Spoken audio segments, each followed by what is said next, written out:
Welcome to DIY concrete countertops. Now you saw this video is 25 minutes long. I did everything I possibly could to condense it down to include the most information possible in the shortest length possible. I know you probably don't have a lot of time, and I don't want to waste what time you do have. If you watch 2 minutes of this video and you haven't learned something yet, then you're too advanced for this video and you need to go find a different video. If you have learned something, then I guarantee you that the next 23 minutes won't be a waste of your time. So sit back and enjoy. Thank you. Welcome to pour day. We're going to be using the electric mixer today. We've got the bearings oiled up and ready to go. We're going to be mixing 80-pound bags of concrete. The mixer can handle one 80-pound bag at a time, and we're going to be transporting in 3-gallon buckets. They're a little bit lighter when filled up than a 5-gallon bucket, easier to lift to waist level. We're going to be adding in 3 admixtures as well as some PVA fibers. There are many different types of fibers. These specific fibers are PVA, which means that they will provide strength during the curing process, and they will not dissolve and stay in the concrete throughout the lifetime of the concrete and provide strength during that time. We're also going to be adding in a shrink-reducing admixture, a water-reducing admixture, as well as an acrylic fortifier. I buy my admixes in bulk, but we're going to be adding in a 1/2 ounce of shrink-reducing admixture, 2 ounces of the acrylic fortifier, and a 1/2 ounce of the Pro Finish or the water reducer. Now it's very important to note that you want to pre-measure your water and dissolve all of your admixes into your water. You don't want to mix full-strength admixtures together because you could cause a chemical reaction. Now, another very important thing to remember is that you can always add more water to your mix, but you can't take it back out again. So add in very small increments until you have a fine-tuned mix. We have a reference on our measuring containers here so that we can have a consistent mix throughout the pour. Alright, we're going to be pre-soaking our fibers so that they don't absorb any moisture out of the final mix and throw off our ratios.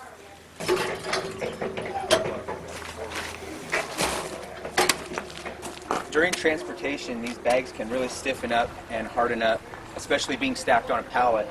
So we're going to add our dry ingredients first and let it tumble for a while and loosen back up, and then we'll proceed to add our water.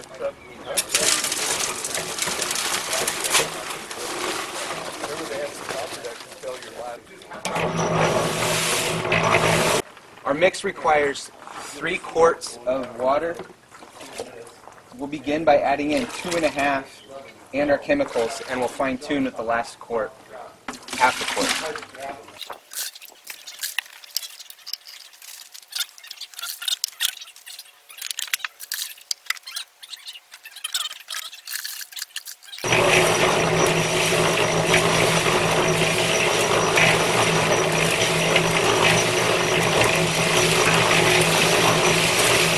Make sure the fiber doesn't stick on the bottom of it.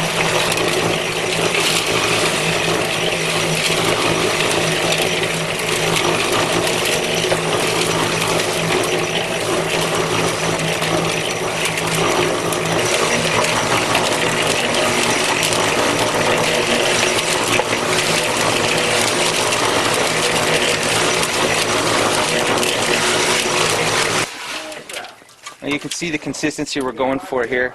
Something that'll hold the shape of a ball, but isn't excessively wet. Now it's important to remember that during the course of a pour, you have to stay efficient. So while the current batch is mixing, go ahead and measure out your next batch of water and admixes.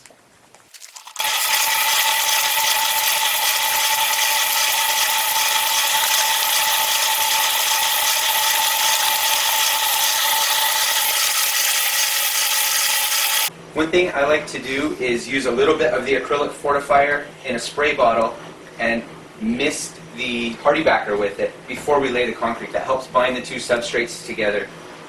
As far as tools go, we're going to be using a cheap hand sander as a vibrator for this front edge. And I'll be using some of my smaller tampers as well to push the rocks down and bring the cream up. Today I'm going to be using a mag float, magnesium float, as well as my resin float. And once we start putting finishing tools on, we'll be using a hard trowel and a margin trowel.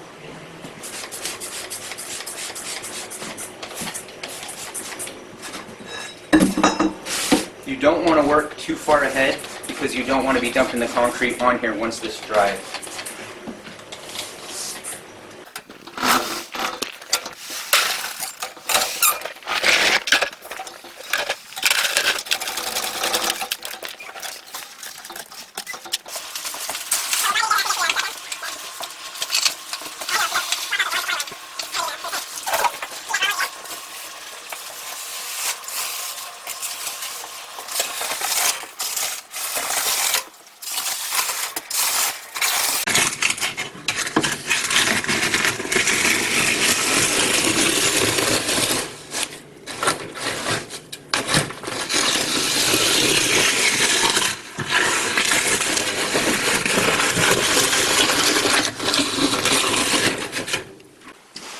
Remember your consistency. You want to be able to form it into a ball and have it hold.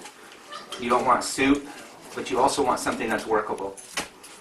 If you're using form liners in your pour, be sure to not pull them away from the edge of the Z-form.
As we're moving along here, we're going to vibrate this front edge to make sure we don't have any air pockets or bug holes as they're known.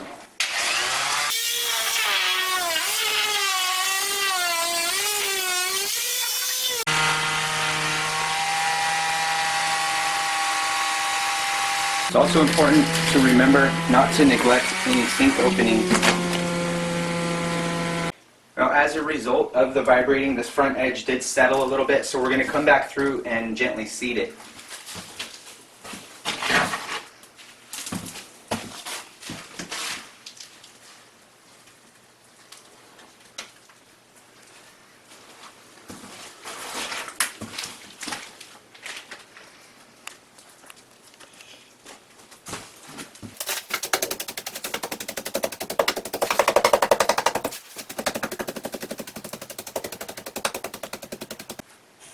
It's important to remember when you're doing countertops to trowel two directions so that you don't end up with waves.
Tamping is a really important step because it's what's consolidating the concrete around your reinforcement wire and forcing the air bubbles up and out.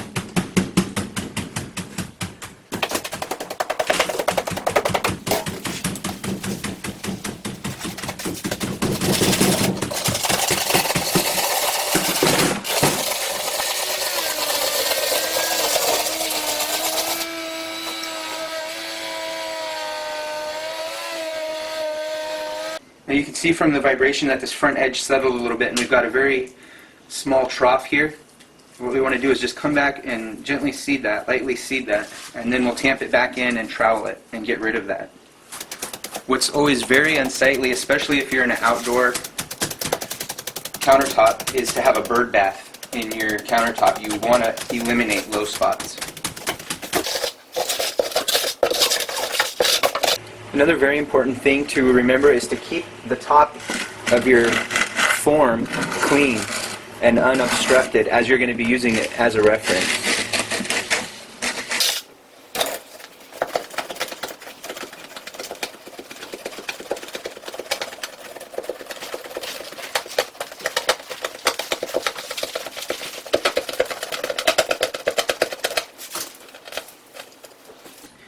Alternately, you can fill your forms half full and then set your reinforcement, which is what we're going to do on this small piece here.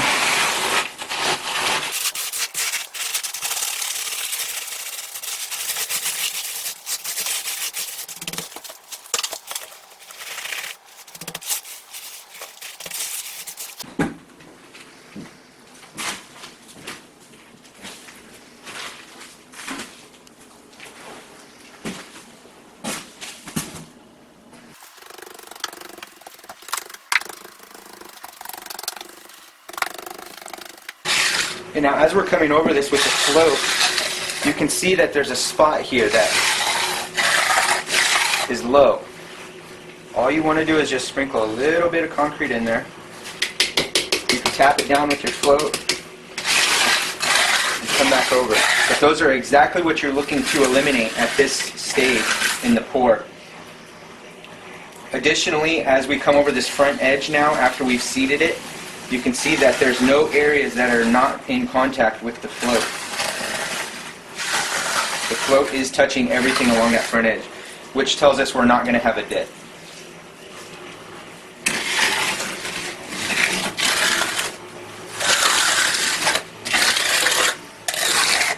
We've got another very small low spot here on this front edge. Just lightly seed it, tamp it down.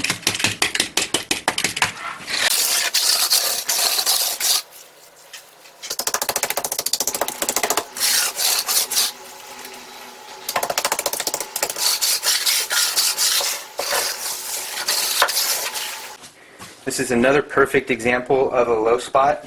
This is the stage where you want to catch these. You can use your tamper or your trowel.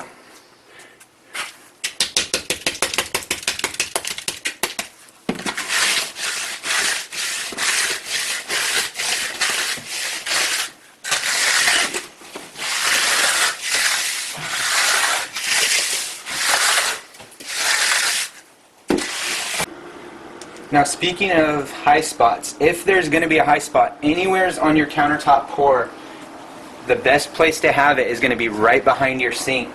This is going to be the wettest spot on your countertops, and you definitely don't want a low spot near the back here where water's going to drain behind your counters and your cabinets. If you keep any spot high, keep this back edge behind your sink high.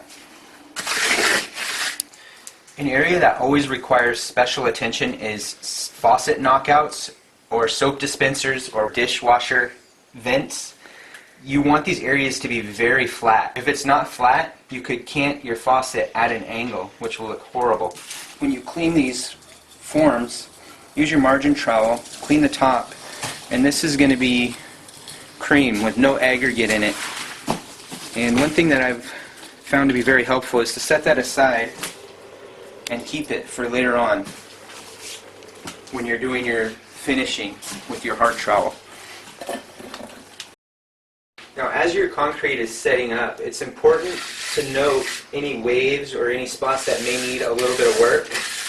But it's also important to keep an eye on what your concrete is doing. As the water is evaporating, you don't want to necessarily be forcing it back into the concrete. Let it sit for small amounts of time and breathe and evaporate.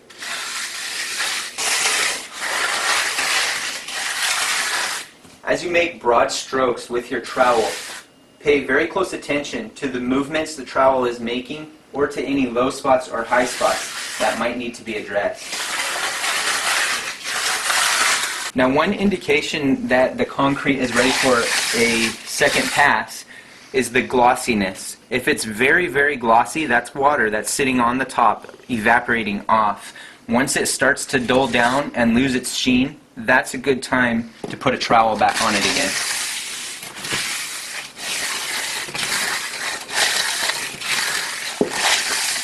Okay, we've got a nicely troweled, very flat surface.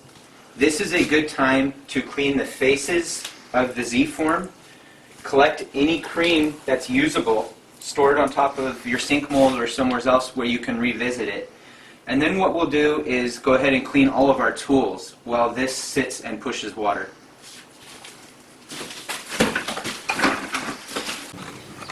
Quick tip, dump out your concrete but keep it accessible in case for any reason you have to revisit it. Always break your piles up into small pieces where you can just easily pick it up and throw it in your trash can at a later time. Now we can clean out our bucket.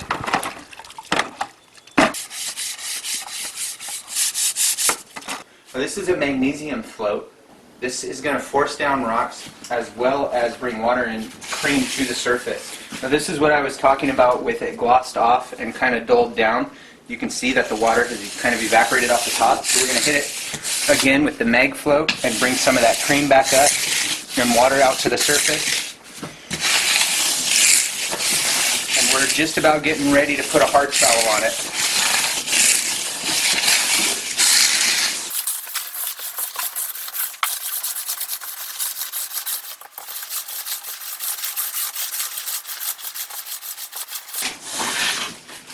Now at this stage, your float should just be gliding across this surface. There should not be any hang-ups or inconsistencies. Now if you remember earlier we mentioned gathering some of the cream from the edges of the forms. This is a spot that is going to require a little bit of fill. So we'll go over here and we'll grab some of our cream and we'll work it right into that rough patch.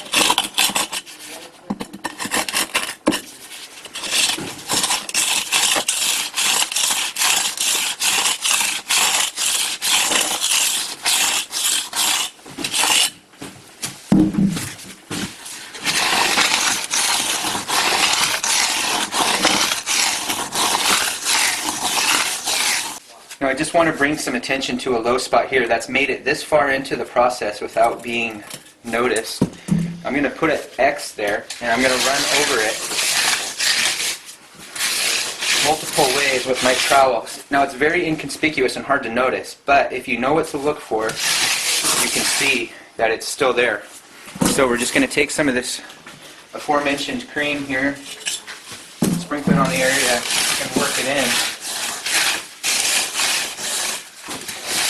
If unaddressed, that spot would equate to a very small puddle if water was ever spilled on it.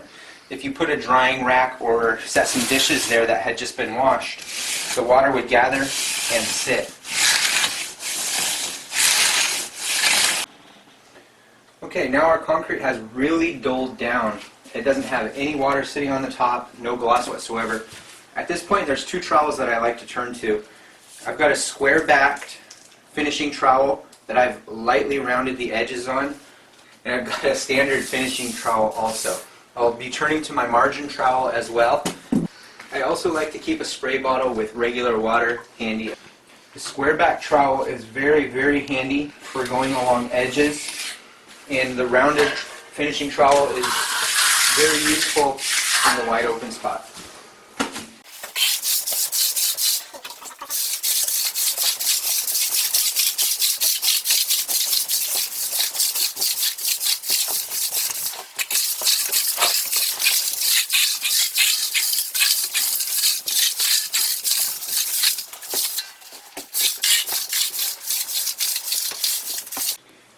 This is the point where You can decide what you're happy with. Everybody has a little bit different of a standard. You can spend as much time on your finish as you want, or as little time on your finish as you want.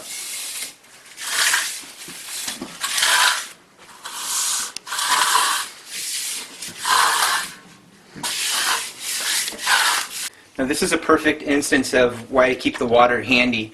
Over here you can see we've still got some workability, but here in the center it's really stiffened up on us. So all I'm going to do is just lightly mist that with some water.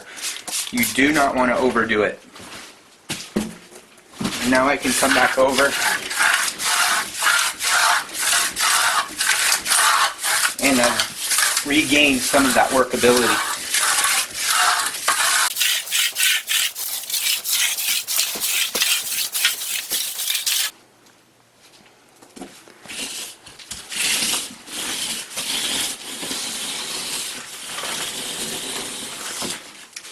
Now you can see why the square back finishing trowel is very useful. I can get up against this sink knockout nice and tight.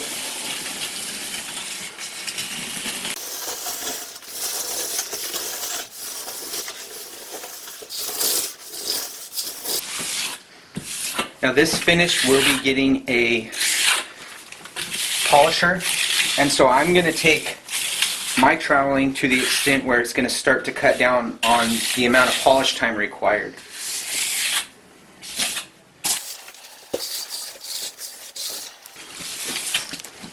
Now this corner is going to require some attention from our margin trowel.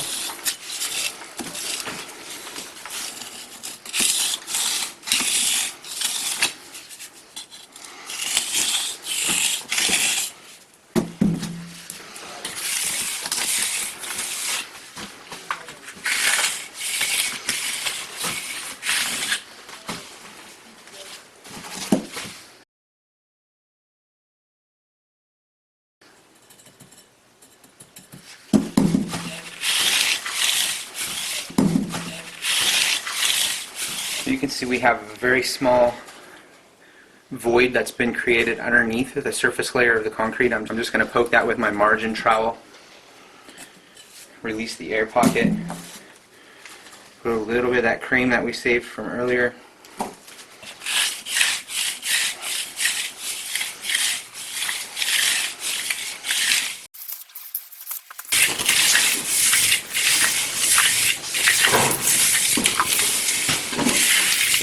It is possible to overwater it. Like I said, be conservative with the mixing of the water.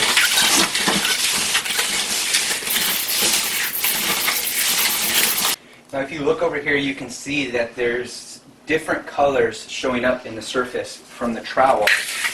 When you go over this with the hard trowel, it's actually burning or burnishing the surface of the concrete.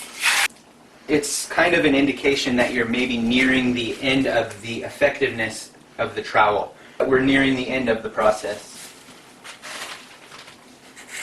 Okay, we've reached an acceptable finish, and at this point we're going to cover the tops and we're going to leave them covered for at least 24 hours.